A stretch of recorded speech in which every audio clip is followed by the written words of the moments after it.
परागन तक हो गया था ना? अच्छा, लिखवा दिए थे कहाँ तक?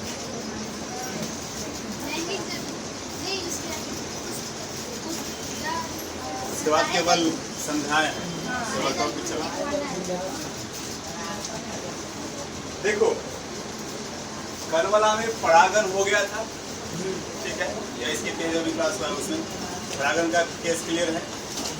परागन के बाद जैसा कि समझाए थे कि मामला यहाँ तक पहुँच गया है कि परागकण परागकोश से निकल करके कहाँ तक पहुँच चुका रहेगा? वर्तिकाग्र। कहाँ तक पहुँचा होगा? वर्तिकाग्र। तो अब बारी ये आती है कि परागकण वर्तिकाग्र पर पहुँच चुका है, तो वर्तिकाग्र में क्या करेगा?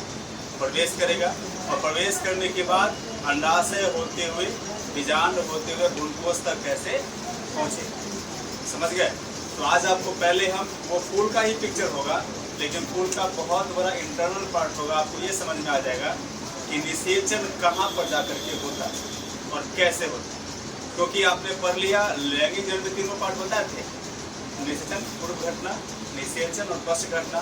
तो पूर्व घटना में दो घटना था, युग्मक जनन, इसमें पहला ये घटना था, इसमें आपको बताया गया होगा कि कैसे बनता है युग्मक, और युग्मक कितने प्रकार के होते हैं? दो, एक होता है नर युग्मक और एक होता है मादा युग्मक। तो नर युग्मक में क्या बताया था आप लोगों को कि अगर प्लांट का केस है तो परागकण होगा, है ना, और मादा युग्मक में क्या होगा? अंडाणु होगा। ये होगा नहीं होगा? तो ये बन चुका था। बनने के बाद दूसरा जो था पूर्व घटना में घटना, वो था आपका युग्मक का स्थानांतरण। तो परागण क्या है? स्थानांतरण ही तो है कि परागकोश से निकल करके परागकण कहाँ पहुँच चुका है? वर्तिकाग्र, और वहाँ से कहाँ तक पहुँचेगा? भ्रूणकोश तक पहुँचेगा। तो आपको वर्तिकाग्र से लेकर के और भ्रूणकोश तक कैसे पहुँचता है परागकण, नर युग्मक, और फिर किस प्रकार से होता है निषेचन, वो घटना अब समझ में आएगा। बड़ा ध्यान से देखना, क्योंकि वीडियो है तो विस्तार में बताएंगे, देखना अच्छे से, ठीक है? ये उस टाइप का होगा कि अगर 10th वाला देखेगा उसको भी फायदा करेगा, और 12th लेवल का होगा उसके लिए भी सेम ही चीज होगा, ठीक है?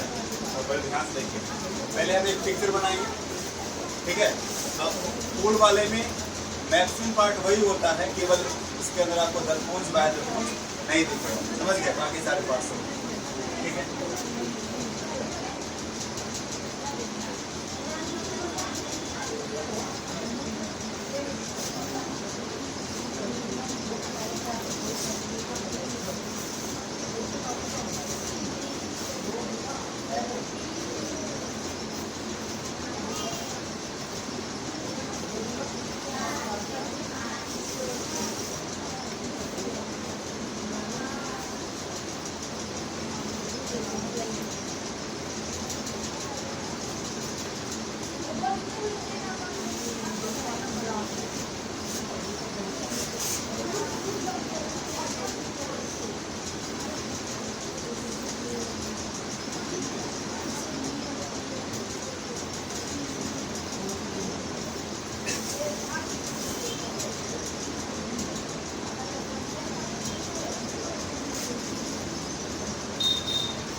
देखिए ध्यान से,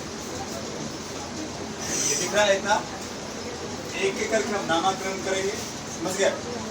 और किसका नाम क्या होगा, किसका, वैसे भ्रूणकोश बनता कैसे है ना, ये बीच वाला, इसका एक अलग से टॉपिक चलेगा, उसमें समझा देंगे, समझ गए? उसका अलग से वीडियो होगा। अभी आपको ये समझना है कि निषेचन कैसे होगा, कहाँ, किस प्रकार से होगा। तो सबसे ऊपर वाला ये पार्ट जो होता है, ये कहलाता है वर्तिकाग्र। कहलाता है वर्तिका, जो कि पीछे आपने बनाया हुआ वर्तिका, इसको बोलते हैं स्टिग्मा। क्या बोलेंगे? स्टिग्मा बोलेंगे। ठीक है, बताते हैं कि वर्तिका के बाद जो नली होगी उसका क्या नाम होगा? स्टाइल। तो ये क्या है? वर्तिका है ना, वर्तिका। ठीक है, क्या बोलेंगे इसको? स्टाइल बोलेंगे। ठीक है, अब उसके नीचे तो वहां पर तो आपको बताया था कि जो फूला हुआ भाग है वो केवल अंडाशय है, लेकिन यहाँ पर और भी बहुत सारे पार्ट्स होते हैं। जैसे कि आप ये देखो, सबसे जो अंडाशय के ऊपर का पार्ट्स होता है ये वाला, हम यहाँ पर बना करके दिखा रहे हैं किस तरह से हो सकता है। इसको बोलते हैं हम लोग थैलेमस, यानी कि पुष्पासन। क्या बोलते हैं? पुष्पासन बोलते हैं, इसको थैलेमस कहा जाता है।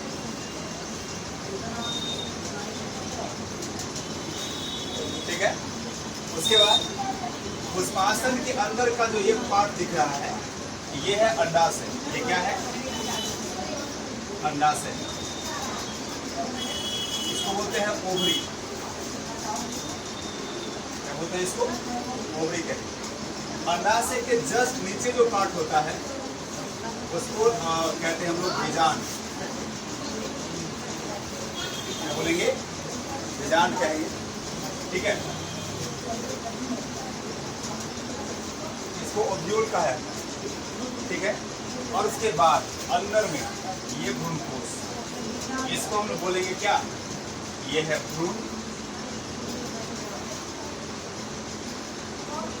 कोश, यानी इसे कहा जाएगा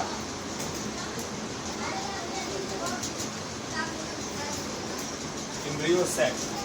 सैक मतलब कोश होता है और एम्ब्रियो मतलब भ्रूण। तो ऊपर से जितना पार्ट था आपने देखा। ठीक है, अब क्या होगा वो देखो, भ्रूणकोश के अंदर कौन कौन सी रचनाएं पाई जाएंगी, क्या क्या इसके अंदर होगा। तो भ्रूणकोश का ये जो पोर्शन होता है इसमें दो एंड होते हैं, दो छोर होता है। जैसे कि किसी भी, जैसे मान लीजिए हमारे पास ये एक पदार्थ है, इसका एक छोर कह सकते हैं, ये है एक छोर, ये है। दो जो लास्ट एंड पॉइंट होता है उसका क्या कहलाता है? छोर। इसमें दो छोर है, एक यहाँ पर और एक यहाँ पर होता है। तो इस वाले छोर को हम लोग कहते हैं जहाँ से बड़ा कण प्रवेश करेगा। कैसे बड़ा कण क्या करेगा? प्रवेश करेगा। इसको हम लोग कहते हैं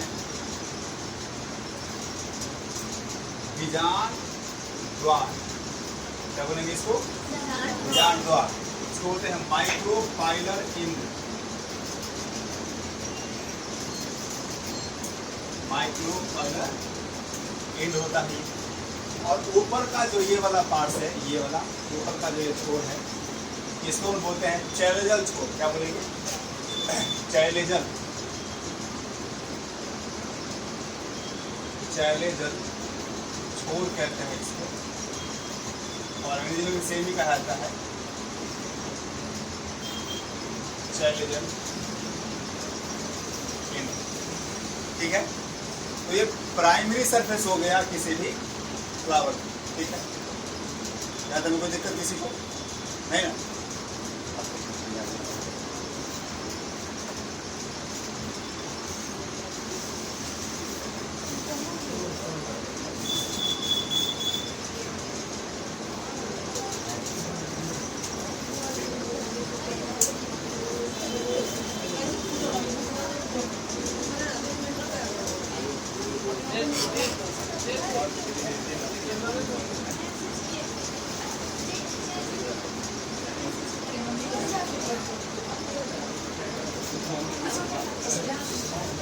तुम लोगों में से किसे कर दिए थे?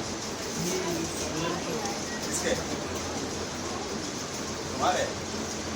चलो, कोई दिक्कत यहाँ तक ना किसी को? यहाँ तक समझ गए आप लोग कि ये क्या है? सबसे ऊपर का फेज रहा, इसको क्या बोलेंगे? अब सबसे इम्पोर्टेंट आपको जानना है भ्रूणकोश का स्ट्रक्चर, कि भ्रूणकोश में क्या क्या होगा, तब ना पता चलेगा कहाँ पर कर रहा है निषेचन और कैसे फिर बनाएगा भ्रूण, है ना? ये भ्रूणकोश है, मतलब वो स्थान है जहाँ भ्रूण बनेगा आफ्टर फर्टिलाइजेशन, मतलब के पश्चात। ठीक है, तो बीजांड द्वार पर यहाँ पर 3 कोशिकाओं का एक समूह होता है। इस प्रकार से, इस तरह से 3 कोशिकाओं का क्या होता है? समूह। यहाँ अब कोशिका है तो इसमें केंद्रक होगा ही ना, तीन कोशिका में क्या हो गया, एक समूह हो गया। एक यहाँ पर हो गया, किस स्थान पर, बीजांड पर, तीन कोशिकाओं का क्या हुआ, समूह। तो इन समूह को कहा जाता है। अब यहाँ पर भी देखो क्लासिफाइड तरीके से ध्यान रखना, क्या हम किसको क्या बोल रहे हैं। तीन कोशिका में दो कोशिका संयोगिक कहलाता है और एक कोशिका होता है अंडा। है बस समझ में। तो इसमें दो कोशिका होगा कोई भी, इस समय से इंडिकेट कर दे, ठीक है। तो दो कोशिका कोई जो होगा वो कहलाएगा संयोगिक।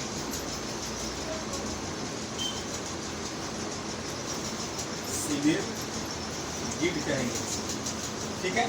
और ऐसा सपोज करो कि जो सबसे ऊपर का अंड ये है इसका अंड, यानी कि एग है।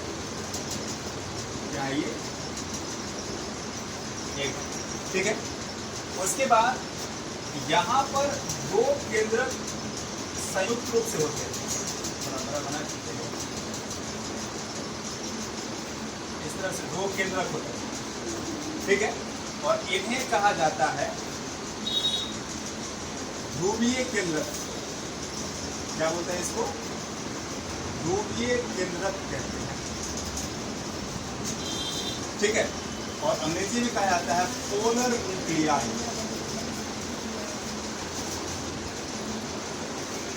क्या बोलते हैं इसको, पोलर न्यूक्लियाई, ये इसका अंग्रेजी है, ऊपर की तरफ कर दिया, ठीक है। और ये जो पोलर न्यूक्लियाई है एक बिना केंद्रक वाले कोशिका के गड्ढे में होता है, इस प्रकार से।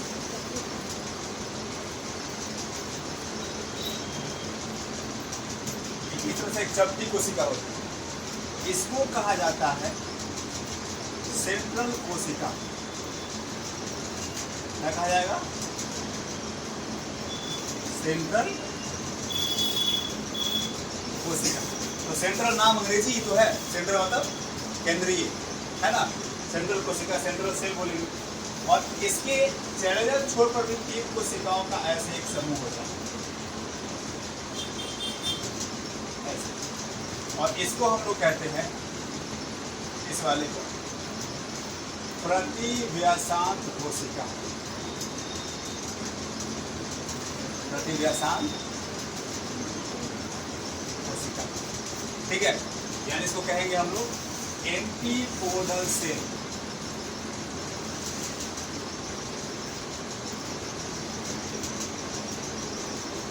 एंटीपोडल, क्लियर हुआ बात। ये पूरा स्ट्रक्चर जो इस साइड हम लिखे हैं, ये पूरा स्ट्रक्चर, ये सारा का सारा किसका स्ट्रक्चर है, पूरा भ्रूण कोश का।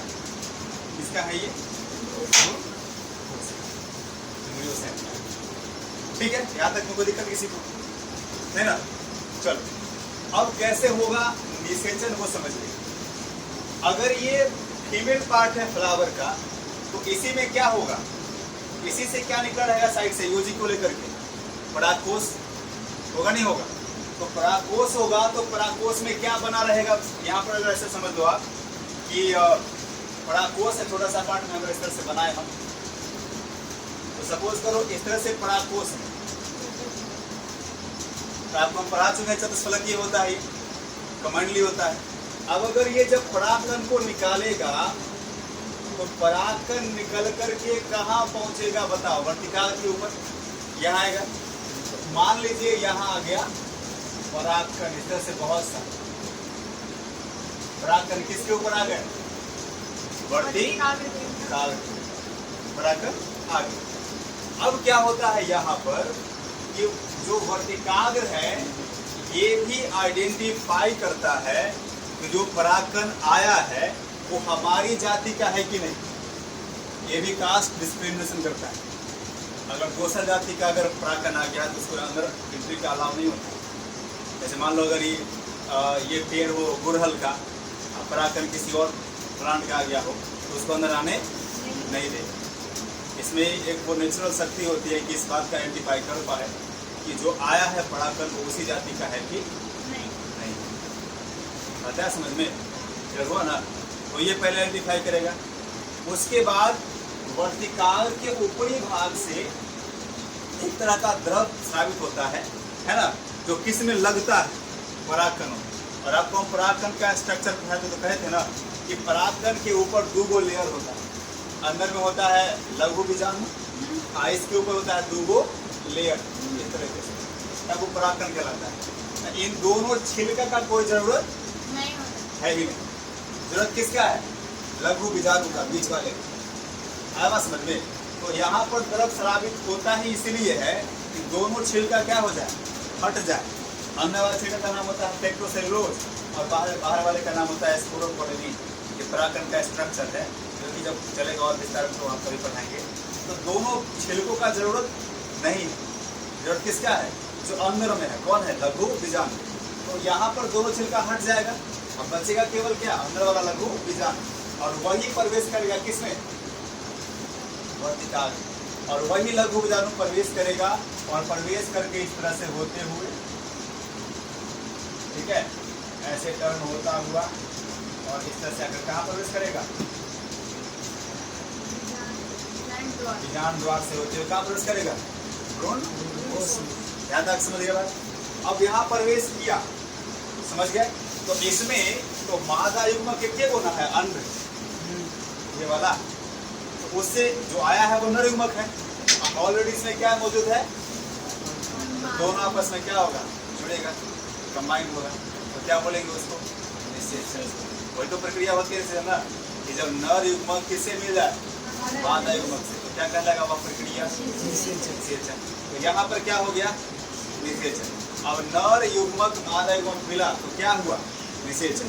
और उसके तुरंत बाद क्या बनता है? जाइगोट, भ्रूण, उसका अगला भाग। तो जैसे ही बना हुआ निषेचन, तो सबसे पहले क्या बनेगा? जाइगोट बनेगा, युग्मनज बनेगा। और जब जाइगोट में हल्का सा वृद्धि विकास होगा, थोड़ा सा वृद्धि विकास होगा, तो फिर वो क्या बन जाएगा? भ्रूण बन जाएगा। क्या बन जाएगा? तो ऑल ओवर आप समझ लीजिए बात, यहाँ पर क्या बन चुका है? भ्रूण। क्या बन चुका है? भ्रूण। अब थोड़ा सा बात को समझो अलग तरीके से। कोई भी जो फसल होता है, जैसे गेहूं है, मकई है, ऐसा कुछ, आप उसको फसल के रूप में बहुत दिनों तक रख सकते हैं स्टोर करके, कि बीज के रूप में। बीज के रूप में जैसे गेहूं है, आप उसको फसल के रूप में ज़्यादा से ज़्यादा कितना दें? ज़्यादा से ज़्यादा कितना दें?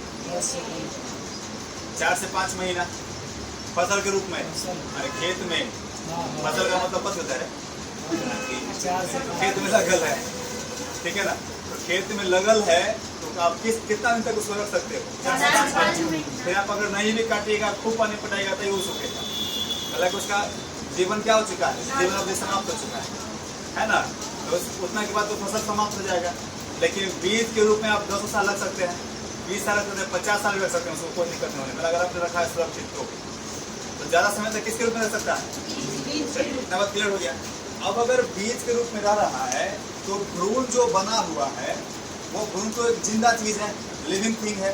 तो भाई अगर वो मर गया तो बीज का काम समाप्त, फिर वो अंकुरन होगा नहीं उसमें। तब भ्रूण को हमेशा क्या रखना है? जिंदा। अगर 50 साल भी रखेंगे अगर बीज को कहीं पर स्टोर करके, तब भ्रूण क्या रहना चाहिए? जिंदा रखता ना। बीज अंकुरित होगा, रोपेंगे तो बीज क्या खत्म है वो। तो उस भ्रूण को जिंदा कौन रखेगा? तो बीज में कोई तो ऐसा चीज होना चाहिए ना, जो भ्रूण को क्या देते रहेगा? पोषण, जिसके कारण से भ्रूण क्या रहेगा? बीज के अंदर जिंदा रहेगा। तो पोषण देने के लिए जो नई रचना बनती है बीज के अंदर, उसका नाम है भ्रूण कोश। ये है भ्रूण कोश, जिसका अभी हम नाम ले रहे हैं। जो भ्रूण को पोषण देगा उसका नाम है भ्रूण कोश, है ना? तो भ्रूण कोश बनता है अखंड, इसी टाइम बनेगा। जैसे यहाँ पर हुआ निषेचन, क्या बना? भ्रूण बना। अब कुछ परागकण जो होते हैं आगे बढ़ते हैं, आइस जो भी एक केंद्रक से करते हैं निषेचन। इसके पास ऑलरेडी पहले से क्या वो है केंद्रक? 2। एक जो परागकण है वो अपने आप में एक कोशिका है ना? उसके बीच में क्या होगा? निषेचन। कितनी कोशिकाएं मिलेंगी? 3। तो ट्रिपल फ्यूजन होगा, तीनों का केंद्रक मिलता है, तो ट्रिपल फ्यूजन, त्रिसंलयन कहते हैं उसको। और त्रिसंलयन के फलस्वरूप क्या बनता है? भ्रूण कोश। क्या बनता है? भ्रूण कोश। और ये वही भ्रूण कोश है जो भ्रूण को हमेशा क्या देते रहेगा? पोषण। जब तक भ्रूण कोश जिंदा रहेगा, पोषण देता रहेगा, तब तक भ्रूण जिंदा रहेगा। और भ्रूण कोश जब पोषण देना बंद कर देगा बीज को, तब भ्रूण सूख जाएगा, तब बीज का काम नहीं होगा। मतलब बीज खत्म हो गया, मर गया। पता है समझ में? तो इतनी रचना किसके अंदर होती है? आया बात समझ में? तो आप ये समझ गए किस प्रकार से भ्रूण बना, कैसे भ्रूण कोश बना। स्पष्ट हो गया? जैसे आप नारियल देख रहे हैं, नारियल का भी अगर आप फाड़े होंगे तो ये वो अपूरा निकला होगा, पीला कलर का ऊपर से गोला का, जो गोल वाला पेयर का पार्ट है वो भ्रूण है। वो क्या है? भ्रूण है। आज जो उजर का भाग है, जो उजला वाला पोर्शन आप देख रहे हैं, वो क्या है? भ्रूण कोश है। वो क्या है? भ्रूण कोश है। अब जब तक वो उजर का वाला पार्ट क्या रहेगा? बना रहेगा, जिंदा रहेगा, तब तक भ्रूण रहेगा जिंदा। अब देखना, जब आप नारियल को रोप दीजिएगा ना, तो उधर का पार्ट धीरे धीरे धीरे सड़ जाता है, अब पेड़ हो जाएगा। मतलब क्या कि वो पोषण दे रहा था, पेड़ बड़ा हो रहा था। अब पेड़ जब बड़ा हो गया तो अब भ्रूणपोष में वो क्षमता ना है कि उतना दे सके पोषण, तब तक उसका जड़ निकल चुका होता है, तो वो जड़ से लेने लगता है पोषण, आईने वो सड़ जाता है, खत्म नारियल, है ना। तो उसको क्या दे रहा था? पोषण। बताया समझ में? क्लियर हुआ? क्या बात है रे बुआ, देखना लो, इंतजार कर रहे बहुत देर से, देखो जरा।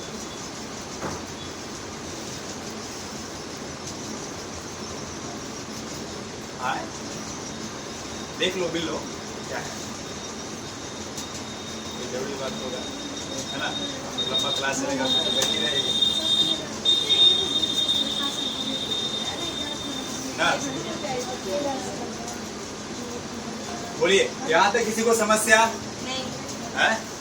है ना? क्लियर है? भ्रूणपोष। अब देखो क्या हो रहा है, बता, देखो देख रही हो, बतिया रही हो? नहीं, देख ही रहे थे। नहीं, कुछ नहीं, हम देख रहे थे, क्या कर रहा हूँ बता पहले। नहीं, हाँ दोनों ठीक है। यहाँ तक किसी को दिक्कत ना था, इतना विस्तार काफी है? चलो, तो आप यहाँ तक समझ गए कि भ्रूण बना, भ्रूणपोष बना। अब जब भ्रूणपोष बन गया, तो बीज के अंदर जो जरूरी एलिमेंट था वो तो बन करके तैयार। बीज होता ही इसलिए है कि उसके अंदर क्या हो? भ्रूण। और जब भी चाहे हम रोपे, अब फसल हो जाए, अब फसल काट ले, उसको खाए हम साथ, इतने ना काम होता है। अच्छा, ज्यादातर हम लोग क्या खाते हैं बताओ? बीजे खाते हैं, खाली चावल खाते हैं। ज्यादातर हम लोग क्या खाते हैं? बीज खाते हैं, है ना। खाना गुलाब खाए वाला काम मतलब, ठीक है। तो जितना भी चीज देख रहे हैं हम लोग, देखो उसमें क्या क्या खाते हैं हम लोग। जैसे आपने दाल खाया, कोई भी दाल आप खा रहे हैं तो क्या खा रहे हैं? बीज खा रहे हैं, बीज तो खा रहे हैं ना, बीज तो है। चावल खाए, बीज खाए, गेहूं का रोटी या मगर का रोटी कुछ भी खा रहे हैं तो बीज खा रहे हैं। तो मैक्सिमम क्या खाते हैं हम लोग? बीज खाते हैं। समझ में आया? जनरली बीज खा रहे हैं। चलो अब समझो, जब भ्रूण और भ्रूणपोष दोनों बन गया, तो धीरे धीरे क्या होगा? अब देखो, ये तो भ्रूणपोष है, मैं गधों हो जाता, ये क्या है? भ्रूणपोष में है। तो भ्रूणपोष के ऊपर का पोर्शन का नाम क्या है बताओ? बीजांड। भ्रूणपोष का ऊपर का पोर्शन क्या है? यानी भ्रूणपोष के जस्ट ऊपर क्या है? बीजांड है। तो जब ये चेंज होता जाएगा ना, तो धीरे धीरे अपना ऊपर का भाग को भी चेंज करेगा, अर्थात किसको चेंज करेगा? बीजांड को। तो जैसे ही बीजांड चेंज हो जाएगा, तो बीज के ऊपर का कवर बन जाएगा। क्या बन जाएगा? कवर बन जाएगा। अर्थात अब एक कंप्लीट बीज बना हुआ है। एक कंप्लीट क्या बना हुआ है? बीज। तो परिभाषा बनता है कि बीजांड में होने वाले परिवर्तन से ही क्या बनता है? बीज। क्या बनता है? बीज। यानी इस बीजांड में क्या होगा? परिवर्तन। क्या बनेगा? बीज बनेगा। अब आपने बीज देखा होगा, दो तरह का होता है, एक होता है एक बीजपत्री और एक होता है द्विबीजपत्री। तो फॉर्मेशन के टाइम पे ये भी एक अलग से हम क्लास करवा देंगे कि कैसे बनता है एक बीजपत्री और कैसे बनता है द्विबीजपत्री। यानी कि चना में देखा ना, दो बीजपत्र होता है, मकई में एक होता है। तो कैसे बनता है? दो दाल, और कैसे बनता है एक, ये अलग से होगा। तो बीज का प्रकार क्या है? दो, एक बीजपत्री और ठीक है। उसके बाद जब ये चेंज होगा बीजांड, तो बीजांड के बाद किसको चेंज करेगा? अंडाशय। हालांकि बीजांड का ऊपर का भाग क्या है? अंडाशय है। अंडाशय चेंज होगा, और जब अंडाशय होगा चेंज, है ना, तो बनेगा फल। क्या बनेगा? फल। लेकिन यहाँ पर भी एक कंडीशन है, ठीक है। क्या बात है रे? जाना है तो जाओ ना। आपको कौन है? जीजा जी है, तो जीजा को इंतजार मत कर पाओ। अच्छा बोलिए। सारी इंतजार कर रहे ना, नाश्ता पानी का व्यवस्था नहीं है। नाश्ता आप ही कर लिए। हाँ, समोसा मंगवाए थे, वो भी खाते।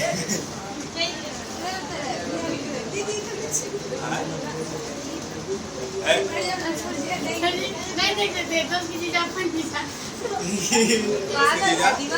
अपन जीजा दोस्त का पति नहीं नहीं खर्च कर ले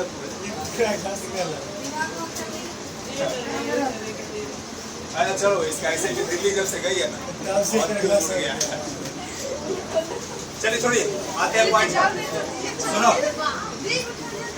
मॉडलिंग है तो बीजांड में परिवर्तन से क्या बनेगा बीज बनेगा तो बीजांड जब बदलेगा तो धीरे धीरे किसको बदलेगा अंडाशय अंडाशय से बदलेगा तो क्या बनेगा फल बनेगा लेकिन यहाँ पर एक है कंडीशन कभी कभी फल बनाने के लिए अंडाशय ही बदलता है केवल और कभी कभी फल बनाने के लिए अंडाशय और पुष्पाशय दोनों बदलता है दोनों बदलेंगे तो इस स्थिति में फल दो प्रकार के होते हैं क्या चल रहा है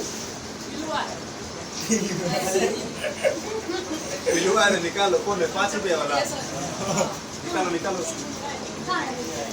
हाथ पर उठाओ हाथ पर उठाओ निकालो ना तो जरा करने का पूछ गया देखो हाथ पर उठाओ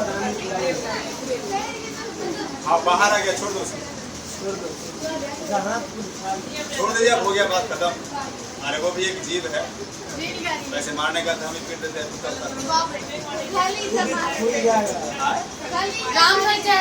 अरे हम नहीं मार जैसे बिलाई देखो वो बिल्ली रहती है यहाँ रात में आएगी ना तो यहाँ एक बिल्ली हमेशा बैठा रहती है वो इतना अच्छा है चुपचाप रहेगी बैठल कभी को जबरदस्त नहीं करेगी और ना ही अब बाई मिस्टेक कभी कभी गंदगी फैला देती है कि कुत्ता बड़ा खत्म जानवर हमेशा गंदगी फैलाते रहे तो रात फैला कहते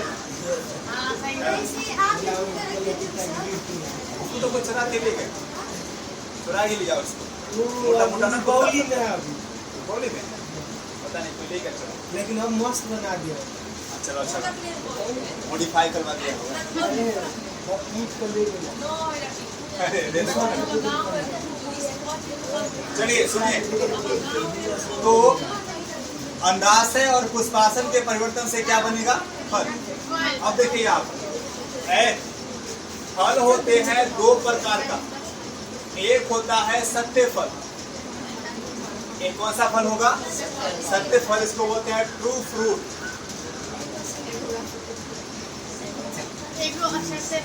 और एक होता है असत्य फल सत्य हो गया तो क्या होता है फॉल्स फ्रूट असत्य फल हुआ इससे क्वेश्चन आता है हंसो नहीं है ना अब तक नहीं हंसी निकलेगा इसको बोलते हैं फॉल्स फ्रूट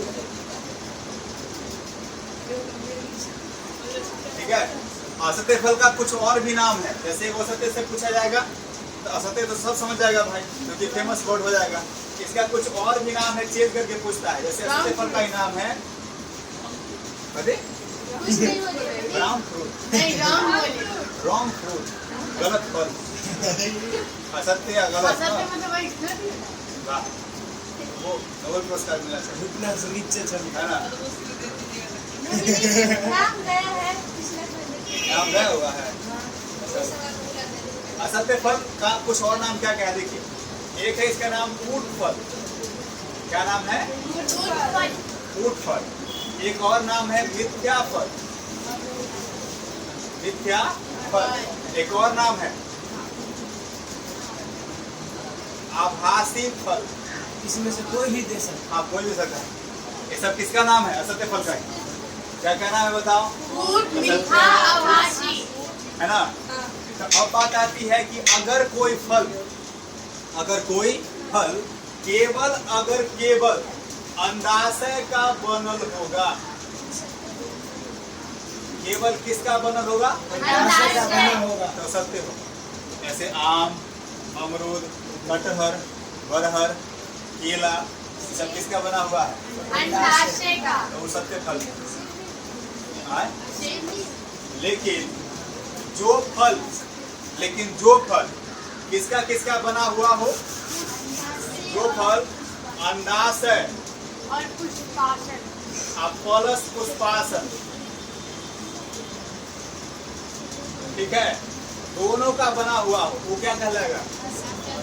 जैसे सेब, सेब कैसा फल है? असत्य फल है। फ्रूट फल वही है। काजू, स्ट्रॉबेरी, ये सब कैसा फल है? असत्य फल। तो क्या हम ये समझे कि आपको समझ में आया किस प्रकार से हुआ? कौन सत्य और कौन? देख करके, जैसे फल को देख करके जाना चाहते कि कौन सत्य कौन सत्य, देख कर नहीं चलेगा पता।